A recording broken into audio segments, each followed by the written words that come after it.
여러분 안녕하세요. 여러분과 이야기할 이야기는 오늘 가맹계약의 종료라는 단계. 우리가 일반적으로 봤을 때 가맹에 있어서 첫 번째 이야기는 총론의 이야기가 1장이었죠. 이 본부와 그 다음에 사업자 이 사이에 있어서 가장 중요한 게 뭐가 되느냐, 계약의 단계가 있을 겁니다. 그래서 우리는 바로 오퍼에 대한 청약으로서 계약의 단계를 먼저 우리가 쭉 배웠다는 게 2장 이야기가 되었을 겁니다. 그래서 계약이 성립되어서 계약을 갖다 진행하는 가운데서 일어나는 여러 가지 이야기가 계약의 성립이 2장이었죠.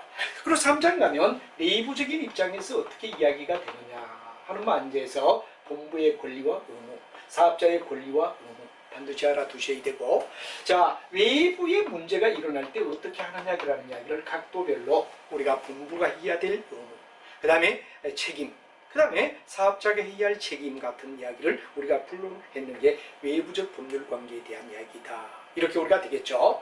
그러다 이제 종료로 접어들면서 종료가 된다 그럴 때 종료에서 일어날 수 있는 여러 가지 이야기들을 오늘 여러분하고 같이 한번 생각해 보자 그런 게 바로 5장 이야기. 바로 이제 계약이 이루어져서 내부적인 입장, 외부적인 입장, 그리고 이제 마지막 단계, 만약에 계약이 종료가 되었을 때 바로 해결해야 될 이야기는 뭐가 되느냐? 그렇죠. 갱신이라는 방법이 있겠죠. 갱신은 바로 쉽게 얘기하여 지금까지 진행하던 권리와 의무를 계속해서 고행하겠다 할 때 우리는 갱신이라고 얘기를 합니다. 그러나 만약에 서로가 맞지 않는다 그럴 때 이별을 요구하는 게 뭐가 되죠? 해지를 얘기한다. 그래서 종료의 가장 중요한 이야기는 바로 계약의 계속성을 나타내는 일종의 하나의 뭐가 됩니까? 갱신의 과정이 있다. 그러면 반대로 바로 이별을 요구하는 뭐가 되느냐? 해지가 있을 수 있다 하는 이야기로 우리가 갱신과 해지라는 두 가지 각도가 오늘 여러분과 우리가 살펴봐야 할 중요한 이슈의 하나가 바로 종료를 의미할 때, 그래서 계약의 단계에서 일어나는 여러 가지 이야기 2장이었고, 물론 가맹계약론이 어떤 거죠? 하는 이야기가 바로 1장 이야기였다면 2장의 이야기는 계약에 관한 이야기들, 그리고 내부 입장에서 우리가 일할 때 본부와 사업자 속에 권리와 의무가 어떠냐 하는 3장 이야기, 4장에는 외부의 권리 의무가 어떻게 되느냐 하는 이야기를 우리가 속속들이 따져봤습니다. 그리고 5장에 오게 되면 종료를 의미하는데, 종료에서는 갱신과 해지라는 두 가지를 갖다 우리가 논하게 된다 하는 이야기가 되며, 여기는 바로 갱신 아니면 이별을 요구하는 해지, 이 과정이 어떻게 됩니까 하는 게 바로 오늘 우리가 배워야 할 5장의 이야기로서 종료를 얘기한다.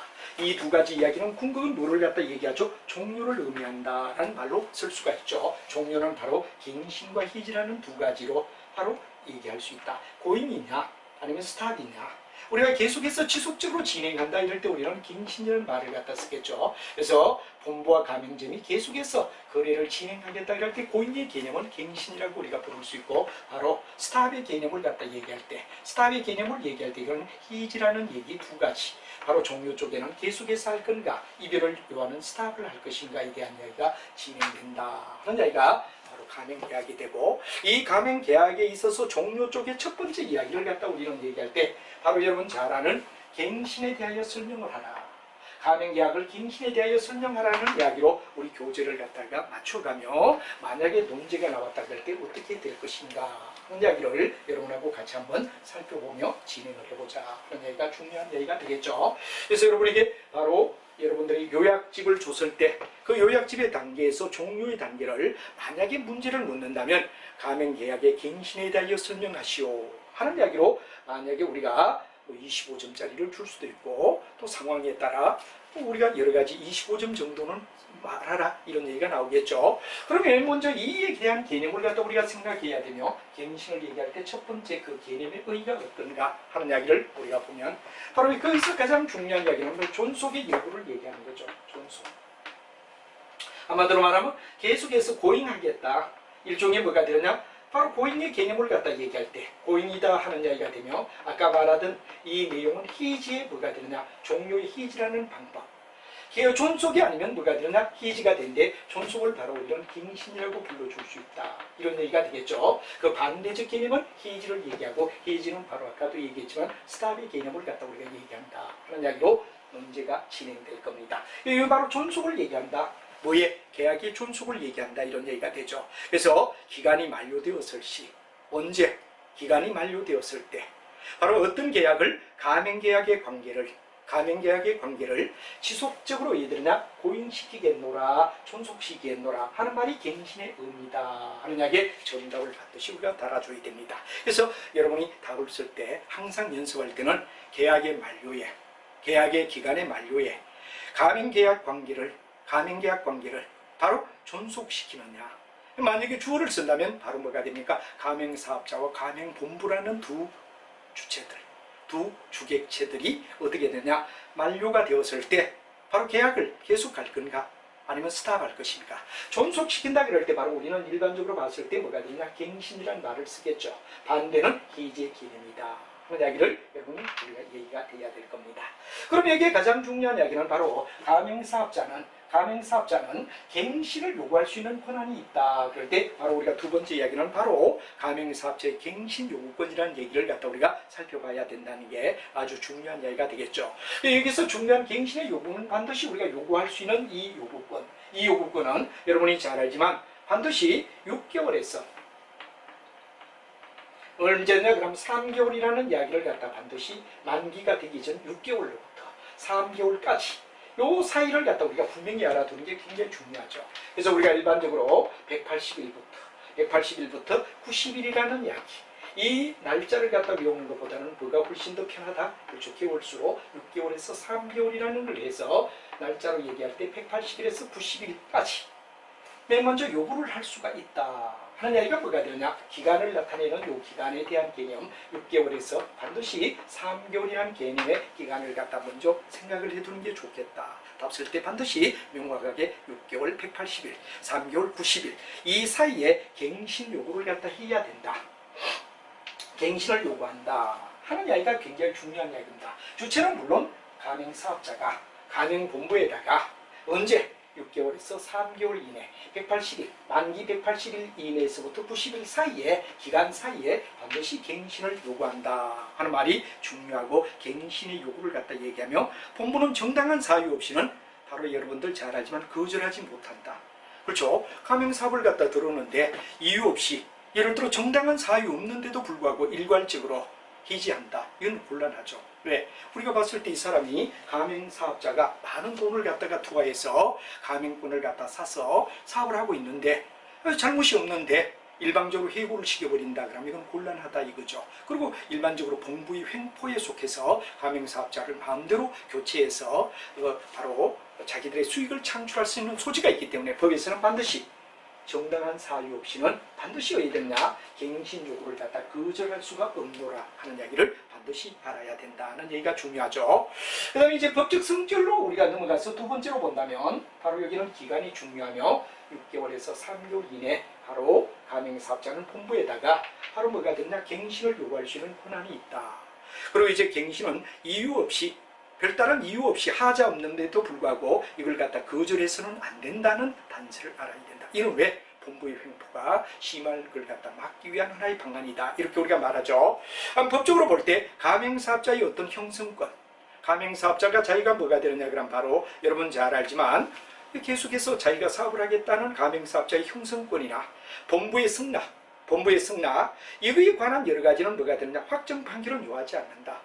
서로가 상황에 따라 예를 들어서 무조건 해야 된다는 이런 확정은 없다 이거죠. 왜? 상황에 따라서 본부나 또는 사업자가 서로가 상방의 합의 이하여 할 수도 있고 또 여러 가지 뭐가 되느냐 그러면 조정에 의하여 할 수도 있고 또 아니면 뭐가 되느냐 그러면 상황 이론에 의하여 확고한 어떤 확정 우리가 봤을 때 판결을 요하지는 않는다 그런 말. 형성권이나 승낙에 대한 것, 가맹본부의 승낙에 가름하는 것은 확정 판결을 요하지는 않는다는 말은 바로 법적 성격에서 어떻죠? 바로 정확하게 칼로 둑을 자르듯이 이건 이렇고 이게 다 이렇게 말할 수는 없다 이거죠. 그래서 여기는 확정 판결을 요하지 않고 상황이 어떠냐에 따라 우리가 바로 법의 성질을 상황 이론에 대응한다는 얘기가 되겠죠. 자, 그럼 성립하려면 어디에 되느냐 하는 이야기가 이제 그 다음 문제가 되겠죠. 성립할 때 어디에 되느냐 하는 문제를 우리가 놓자 이거죠. 성립할 때 어떤 문제가 있느냐 하는데 성립이 되기 위해서는 반드시 어디에 되느냐 기간.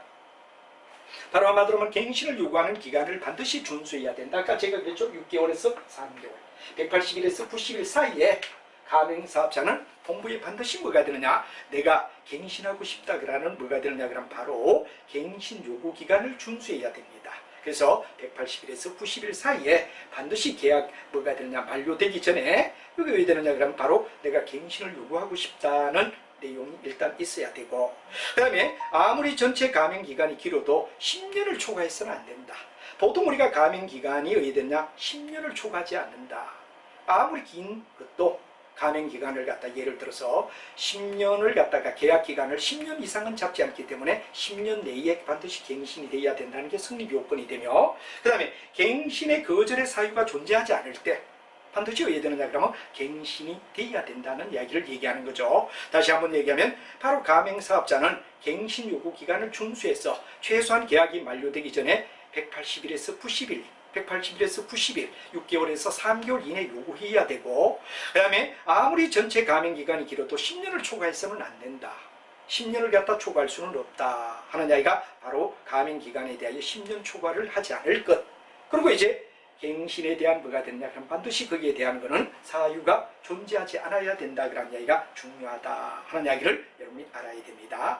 자, 그 다음에 행사의 기간의 방법에는 여기도 역시 자세히 여러분이 우리가 적는다면 아까 계속해서 거듭되는 6개월에서 3개월. 한마디로 말하면 뭐가 있느냐? 180일부터 90일 이내 가맹계약 갱신을 요구하라 하고, 그 다음에 이 요구의 방법에는 서면이나 구두지만 우리가 입증을 위하여, 내용 증명을 위하여 서면으로 하는 게 바람직하다. 그런 것도 참고로 알아두기 바랍니다. 행사의 방법에는 서면과 구두란 두 가지가 있다 이거죠. 서면과 구두가 있는데 가능하면 서면으로 해도 서면하는 게 낫다. 왜? 나중에 증거를 갖다 남기기 위해서 서면으로 하는 게 바람직하다 하는 얘기가 중요한 이야기가 될 겁니다. 그래서 서면과 구두를 갖다 내용 증명이나 서면이 바람직하다라는 이야기를 알아두고, 그럼 여기에 대한 효과는 어떤가? 효과는 어떤가를 우리가 보자 이거죠. 그럼 요건을 갖춘 가맹에 뭐가 되느냐? 그럼 바로 요구서가 본부에 정당한 사유 없이 거절해서는 안 된다.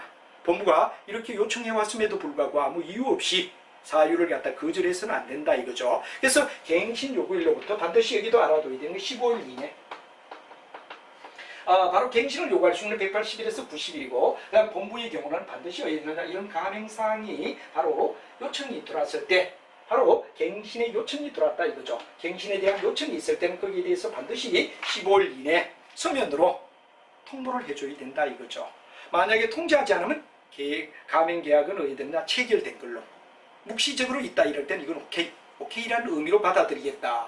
그래서 만약에 어떤 여기에 대하여 이런 6개월에 3개월 이내에 가맹사업자가 요청이 들어왔을 때는 15일 이내 만약 거절해야 된다면 거절의 사유를 갖다 반드시 해야 되느냐? 서면으로 통보를 해줘야 되고, 만약에 통보를 하지 않는다면 오케이로 인정한다 하는 말이 중요한 이야기가 되겠습니다. 그래서 이게 바로 굉장히 중요한 이야기가 되고, 사업자의 갱신 요구권은 이런 사항이 있다. 그러면 가맹본부는 어떤 이야기가 있느냐? 그런데 가맹본부는 거절할 수 있는 거절권이 있겠죠. 바로 사업자가 갱신을 요구해 왔을 때 가맹본부는 갱신에 대하여 바로 거절할 수 있는 권한을 거절권이라고 말한다. 그런 얘기가 되고, 거절이 될 때는 어떤 경우에 거절이 되느냐를 우리가 가볍게 본다면 바로 가맹금의 지급 의무를 갖다가 제대로 지키지도 아니했다. 가맹금을 내야 됨에도 불구하고 가맹을 내지 않더라. 이건 바로 우리가 봤을 때 그게 되죠. 가맹이 되지 않을 때는 우리는 바로 갱신에 대하여 거절할 수 있는 권한이 있다. 금액에 대한, 돈에 대한 부위가 만약에 기부와 테이크가 이루어지지 않는다면 거기에 대해서 뭐가 되느냐? 바로 거절할 수 있다 하는 말이죠. 그 다음에 통상적인 계약이나 영업 방침을 수락하지 않는다. 바로 가맹본부가 요청하는 어떤 뭐가 되느냐? 계약의 조건 또는 영업의 방침을 따라줘야 됨에도 불구하고 따라주지 않는다. 이럴 때 거절할 수 있다 이거죠. 그 다음에 영업 방침을 가맹사업자가 지키지 아니한 경우, 이것도 굉장히 중요한, 영업 방침을 가맹사업자가 지키지 않았을 때 거절할 수 있다 하는 이야기가 중요한 이야기가 된다는 사항을 여러분이 아셔야 되겠죠. 그래서 우리가 중요한 이야기는 가맹사업자가 이런 요건에서 가맹을 갖다 요청했을 때 거절할 수 있는 가맹본부의 거절권에 대하여 이야기를 했고, 거절권의 정의를 얘기했고, 거절의 사유는 바로 아까도 얘기했지만 바로 뭐가 됩니까? 가맹금을 제때 내지 않는다. 사유가 의의는 바로 뭐가 되느냐 그러면 바로 가맹본부가 거절을 한 걸 갖다 우리는 바로 거절에 대한 갱신의 거절이라고 얘기하고, 거절에는 세 가지: 가맹금을 내지 않는다, 계약 조건이나 영업 방침을 수락하지 않는다, 영업 방침을 갖다 사업자가 지키지 아니한다, 지키겠다 그래놓고 지키지 않는다, 이 세 가지가 될 때는 뭐가 되느냐? 세 가지가 바로 중요한 갱신의 거절의 사유가 된다 하는 걸 우리가 알아둬야 됩니다. 그럼 이런 갱신에 대한 통지는 언제까지 해야 되느냐? 아까도 말했지만 15일이죠. 바로 가맹의 사업자가 가맹본부에다가 내가 바로 갱신을 하고 싶다라는 요청. 그건 언제라 그랬죠? 바로 여러분 잘 알지만 어디 되죠? 그렇죠. 180일에서 90일까지 6개월에서 바로 아까 얘기하던 어떻습니까? 앞에 말하던 6개월에서 3개월이라는 말을 꼭 알아야 되죠. 신청을 했다 이거죠. 그랬을 때 가맹본부는 이 신청을 받은 날로부터 아까도 얘기했지만 15일 이내 서면으로 거절을 해야 된다는 이야기 굉장히 알아둬야 됩니다. 15일 이내가 되고 서면으로 거절할 수 있다. 그래서 서면의 거절에 통지를 보내야 된다 하는 게 중요한 이야기가 됩니다. 근데 만약에 15일이 경과되어도 요청을 아까도 얘기했지만 180일에서 90일 사이에 가맹사업자가 요청을 했습니다 말이야. 했음에도 불구하고 15일을 갖다 경과할 때는 무조건 여기서 어디 됐냐? 패싱한 걸로. 바로 한마디로 말하면 동의한 걸로. 만약에 통지를 해주지 않는다면 뭐가 되느냐? 바로 동일한 조건에 동일한 조건에 뭐가 되느냐? 앞에서 가맹계약을 맺었던 동일한 조건에 재체결을 갖다가 의미한다라는 걸 알아야 된다 이거죠. 재체결되었음을 간주한다. 간주는 바로 여러분 인정한다는 얘기가 되죠. 법적 인정을 갖다 우리는 바로 간주라고 얘기한다. 그런 얘기가 바로 기간에 대한 내용이다. 이렇게 우리가 얘기를 할 수가 있습니다. 그 다음에 이제 우리가 중요한 이야기는 이런 가맹계약에 자동갱신이라는 말이 나오죠. 바로 가맹계약이 자동적으로 가만히 있어도 스스로 되어버리는 거. 아까는 분명히 가맹사업자나 가맹본부가 예되느냐 그러면 바로 서로가 계약기간에 완료가 되기 전에 180일에서 90일 그리고 여기는 서면을 받은 지 15일 이내 서면에 대한 어떤 대답을 주고 거절할 때는 거절에 대하여 이야기를 해야 되고 하지 않으면 동일한 조건에서 재체결을 의미한다는 얘기를 했습니다. 그럼 가맹계약의 자동계약은 어떤가 하는 이야기를 보죠. 자동계약은 어떤 거냐 그런데 예를 들어 갱신이 15일이 지나도 거절 통지가 없다. 첫 번째입니다. 15일이 경과되어도 아직까지 거절을 갖다가 하지 않더라. 그럼 15일이 경과되었음에도 불구하고 거절하지 않으면 바로 아까도 말했지만 재갱신이 되었음을 간주한다라고 얘기를 했죠. 재체결로 간주한다 그랬듯이 그렇고 다음에 가맹계약이 만료 전 180일부터 90일까지 가맹계약 갱신의 변경에 대한 통지가 없다.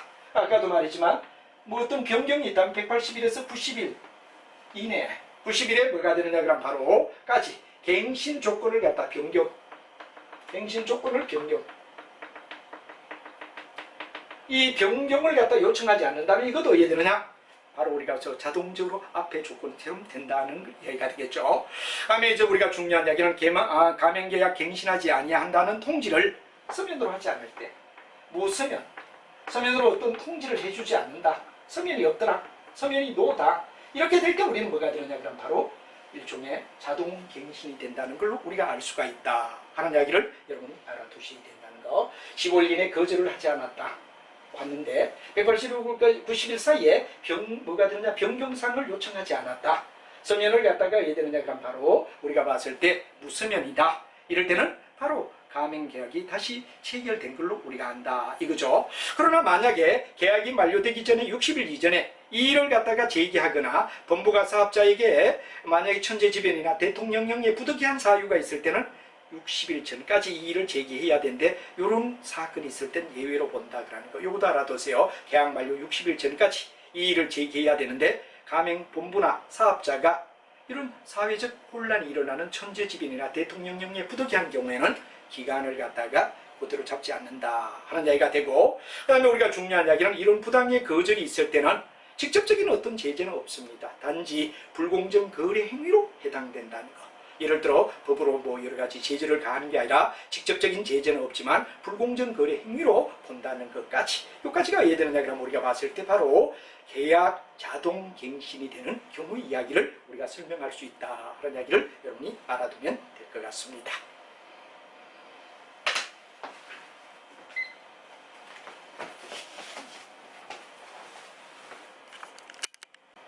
자, 아까도 말했지만 우리는 자동갱신이 되어야 됨에도 불구하고 예외사항은 뭐가 되죠? 만료일 60일 전까지 이 일을 제기하거나 가맹본부나 사업자가 만약에 천재지변으로 또 대통령령에 부득이한 사유가 발생할 경우는 그렇지 않다.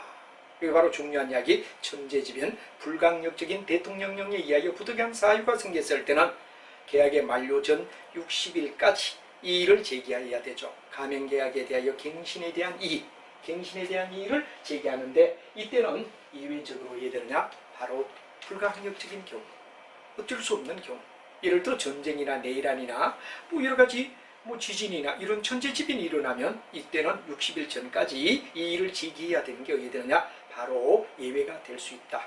그러니까 60일 전까지 해야 됨에도 불구하고 이런 사건이 터졌을 때는 만약에 어디에 되느냐? 어떻습니까? 바로 예외가 될 수 있다 하는 이야기가 되죠. 그리고 이런 부당한 만약 갱신 거절은 단지 직접적인 어떤 제약은 둘 수가 없다, 법적으로. 왜? 우리가 봤을 때 자본주의 국가의 신의 성실 원칙에 의하여 계약 당사자의 원칙을 두기 때문에 직접적인 어떤 제재는 가하지 않지만 불공정 거래 행위로 여긴다 하는 걸로 자동 갱신에 있는 예외 사항과 만약에 부당한 갱신에 대한 거절이 있을 때는 이러한 이야기를 할 수가 있다 하는 이야기를 반드시 이해하는 게 아주 중요하다 하는 이야기가 됐습니다. 자, 그럼 이제는 계약에 대하여 부당한 갱신 거절의 경우도 절대 이해되는 거라면 우리는 법적인 어떤 규제를 두지 않고 아까도 말했지만 굉장히 중요한 불공정 거래로 인정한다는 얘기를 드리고, 자, 계약의 해지로 넘어가서 우리가 살펴보자 이겁니다. 그럼 이제 계약이 서로가 해지가 되었다. 여기도 이제 우리가 중요한 얘기는 이제 이별을 하는 거. 고인이 될 때는 갱신이라면 갱신의 반대적 개념은 뭐가 되느냐? 바로 우리가 해지를 의미한다 하는 말을 쓸 수가 있죠. 해지를 할 수 있다는 얘기가 되겠죠. 그럼 해지가 되었을 때 어떤 문제가 되느냐를 여러분하고 같이 한번 살펴보도록 하자 이겁니다.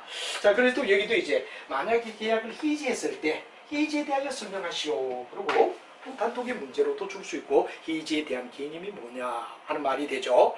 해지는 바로 법률관계 소멸, 한마디로 말하면 기브와 테이크가 일어나던 사건을 갖다 소멸시켜버리는 걸 우리는 해지라고 한다. 해지의 가장 중요한 이야기 스스로는 바로 해지라는 뜻에 대한 의미는 뭐가 되죠? 계약의 어떤 관계, 계약의 관계, 계속적 거래가 일방적 표시만으로 그 법률관계를 갖다 해야 되는 데가 소멸시킨다. 법률관계 소멸, 어떤 서로의 주고받는 법률관계의 소멸을 갖다 의미하는 게 뭐가 되죠? 바로 잘 아는 해지를 의미한다 하는 이야기를 여러분이 아셔야 되겠죠. 자, 그러면 이건 소멸은 우리가 봤을 때 어떤 이야기에 의하여 소멸될 수 있느냐 하는 바로 해지권이 발생될 수 있는 소멸의 해지의 의의는 바로 법률적 관계 소멸을 얘기한다 하는 말을 했고, 그 다음에 이런 해지가 발생되는 원인은 법정 해지, 법에 의하여 해지하는 경우가 첫 번째가 되죠. 그래서 우리가 일반적으로 봤을 때 법정 해지를 갖다가 가장 먼저 법정 해지다. 첫 번째가 법으로 의해되는 해지했을 때 이야기하는 거죠. 두 번째는 여러분 잘 알지만 뭐냐? 약정 해지. 약정 해지. 약정은 바로 누구와 누구? 본부와 가맹사업자 사이의 계약에 의하여, 약정된 계약에 의하여, 계약에 의하여 의해되느냐 그럼 처리할 때 약정 해지라고 얘기를 하죠. 약정 해지다. 그 다음에 이제 서로가 합의에 의하여 해지를 하는 합의 해지. 그래서 우리가 해지의 과정을 갖다 우리가 얘기하려고 할 때 해지는 법적으로 해지되는 법정 해지와 약정에 의하여 해지하는 경우, 합의에 의한 해지 세 가지 경우를 갖다 우리가 논하며 정리를 해줘야 된다는 걸 먼저 알아두셔야 된다는 게 아주 중요한 이야기가 될 겁니다. 자, 그래서 해지권이 발생할 수 있는 원인은 첫 번째 법정 해지, 두 번째는 약정 해지, 세 번째 합의 해지라는 이야기를 원점적으로 여러분이 알아두시며, 맨 먼저 첫 번째 나오는 이야기가 뭐가 되죠? 그렇죠. 우리가 잘 알고 있는 뭐가 되냐? 법정 해지를 우리가 생각해보자 이겁니다. 법정 해지는 어떠냐? 자, 맨 먼저 법정 해지를 갖다 우리가 얘기할 때 법정 해지의 가장 중요한 이야기는 법률 규정의 이야기야. 법률 규정이 굉장히 중요한 이야기가 됩니다. 법률의 규정에 의하여 해지가 될 때 법률 규정에 의한 해지, 이걸 갖다 우리는 법정 해지라고 얘기하죠. 그래서 법정 해지는 바로 발생 원인이 특별한 규정을 두지 않아 문제가 될 수 있다 하는 이야기가 되는 거죠. 그러나 법률에 의하여 만약에 법정 해지는 법률의 규정에 의하여 되는데 가맹계약에서만은 법정 해지의 발생 원인이 되는 특별 규정을 두지 않아서 서로가 문제가 될 수 있는 소지가 있다 하는 이야기가 되고, 대표적인 이야기가 뭐가 되냐?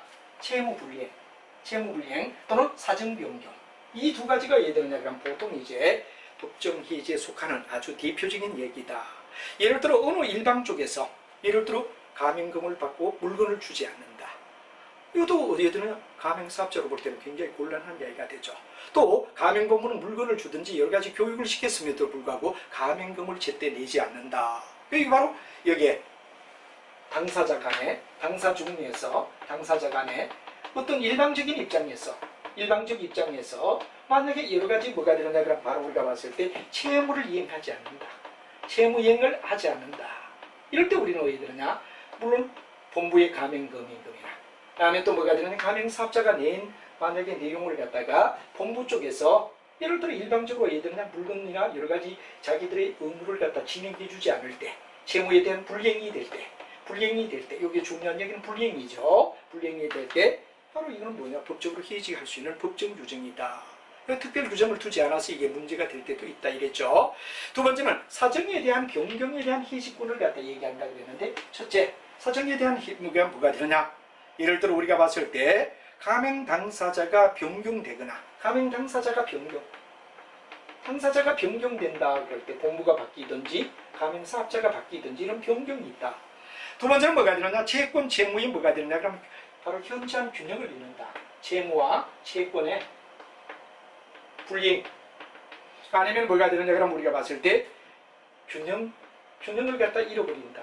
균형을 잘 지켜줘야 됨에도 불구하고 균형을 잃는 경우다. 이거죠? 예를 들어서 우리가 본다 그러면 뭐가 되느냐? 본부가 뭐 상품을 갖다 주지 않는다든가 또는 영업장을 갖다가 해야 되느냐? 그럼 시장성을 갖다 상실한다든가 이렇게 될 때 뭐가 되느냐? 그럼 바로 사정의 변경. 이제 세 번째 사정이 어떤 변경. 여러 가지 사정이 변경되어 버렸다 이럴 때는 뭐가 되냐? 바로 우리가 잘 알고 있지만 세 번째 사정 변경에 대한 해지권이다 이래 되죠.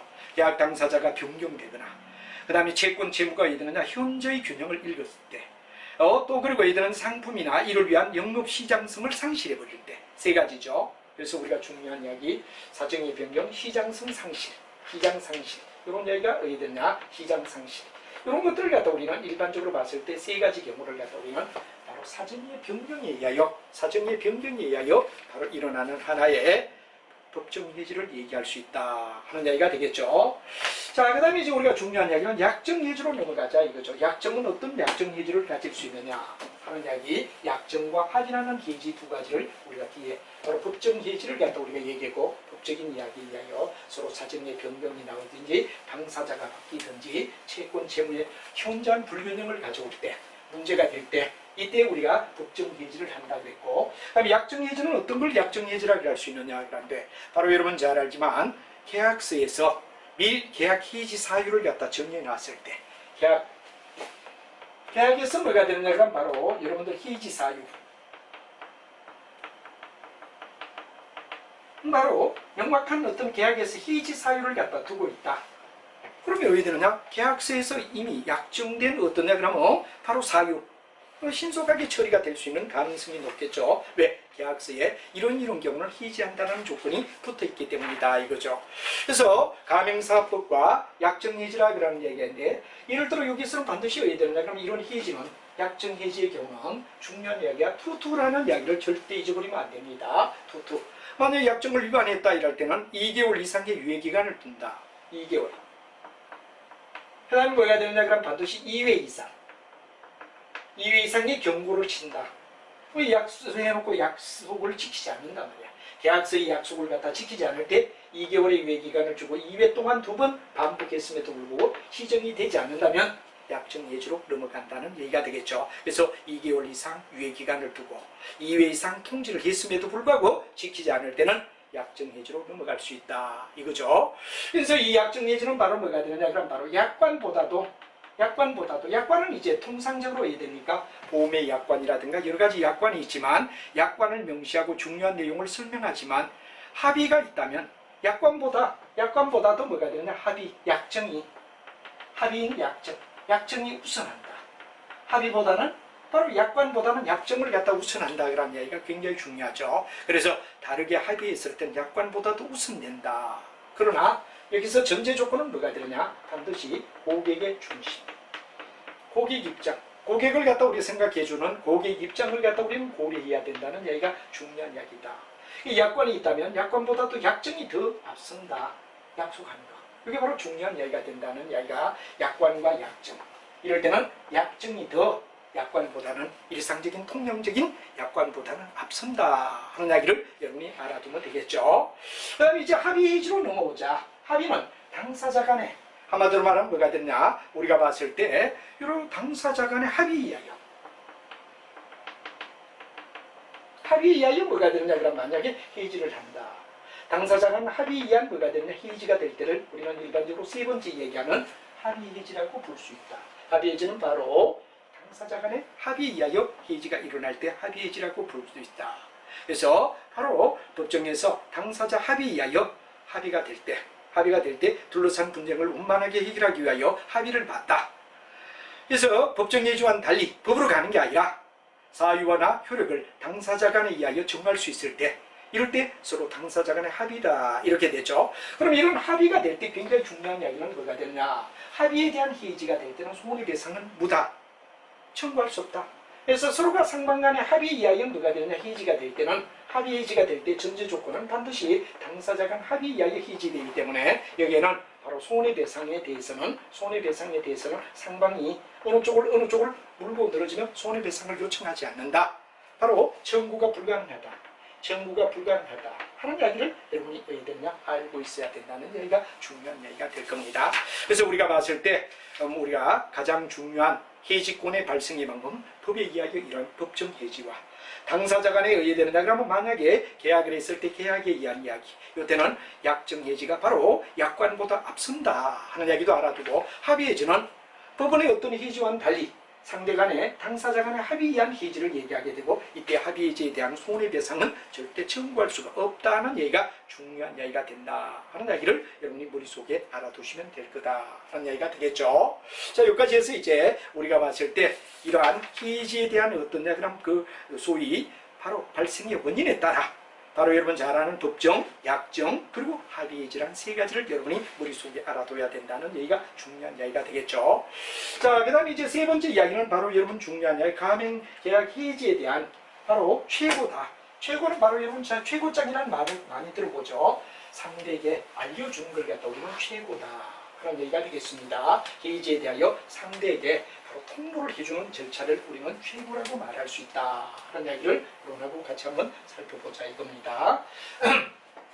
그러면 이 최고의 과정 속에는 뭐가 되느냐 그러면 해지권은 예를 들어 이행 최고를 갖다가 요구한다 이거죠. 그래서 예를 들어 만약에 봤을 때 이행에 대한 만약에 거절 또는 이행 불능, 해지권 남용 이런 피해를 막기 위하여 여러 가지 해지에 대한 내용을 갖다 법적으로 예되냐 규정을 한다 이렇게 되죠. 그러면 이제 만약에 가맹사업법의 경우 이걸 갖다 그대로 둘 때는 여러 가지 문제가 있다 이거죠. 어떤 문제가 있다? 그렇죠. 이행지체 또는 이행지체, 거절, 예를 들어서 어떤 만약에 뭐 행위, 거절에 대한 정개행위, 이행불능행위, 해지권 남용 이런 것들이 뭐가 되느냐 민법 규정에 의해 문제가 되기 때문에 바로 가맹계약에 대한 최고는 반드시 법에 의하여 어떻게 되죠? 그죠? 2개월 이외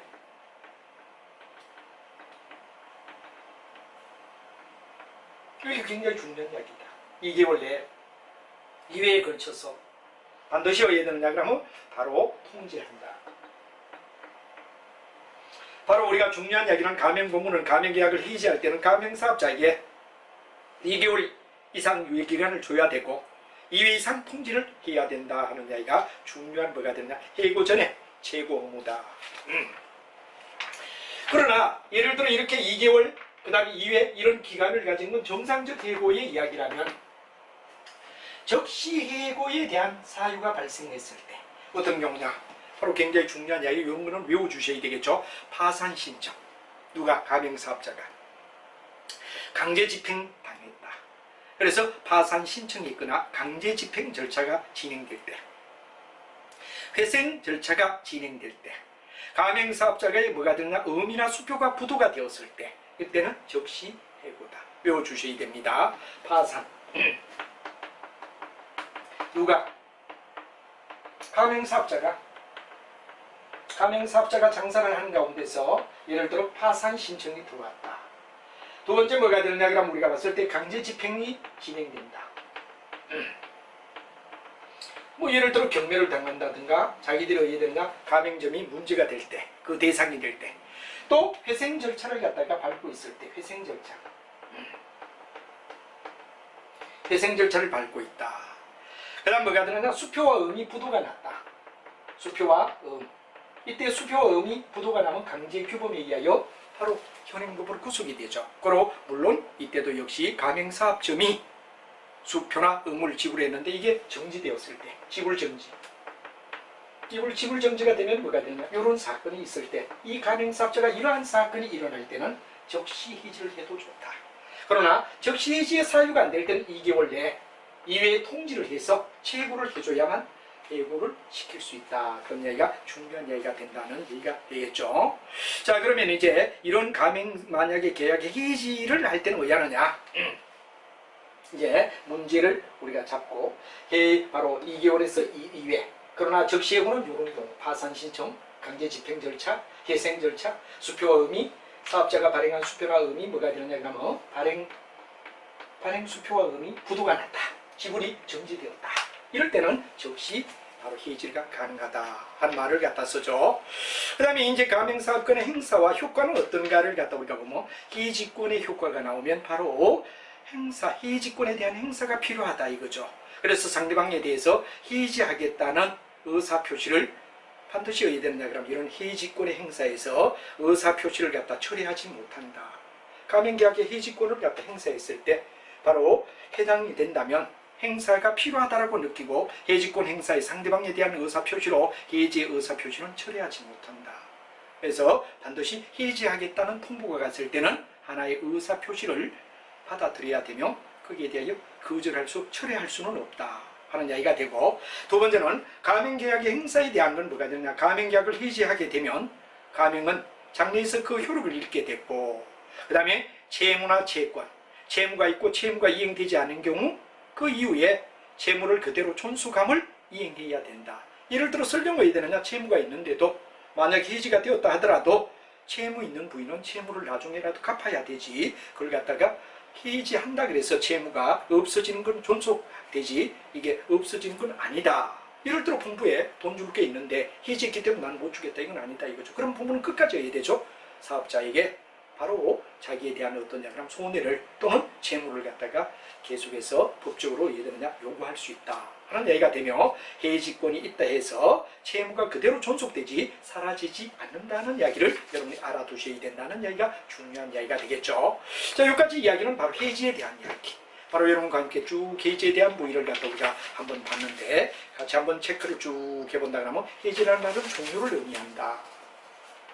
해지에서 굉장히 중요한 이야기는 바로 법정 해지가 있고 약정 해지가 있고 그 다음에 상방에 의한 합의 해지가 있다 하는 얘기가 되고, 해지가 되었을 땐 반드시 뭐가 되느냐 그러면 2개월 이내 이외에 통보를 갖다 해줘야 되지 일방적이 되지 않는다. 그러나 적시해고의 사유가 될 때도 있다. 아까 말했지만 가맹사업자가 파산을 신청했다든가 강제 집행을 갖다 당하고 있다든가 회생 절차를 개시했다든가 또 수표음 가맹사업자가 발행한 수표음이 지불이 정량되었을 땐 적시해지가 가능하다.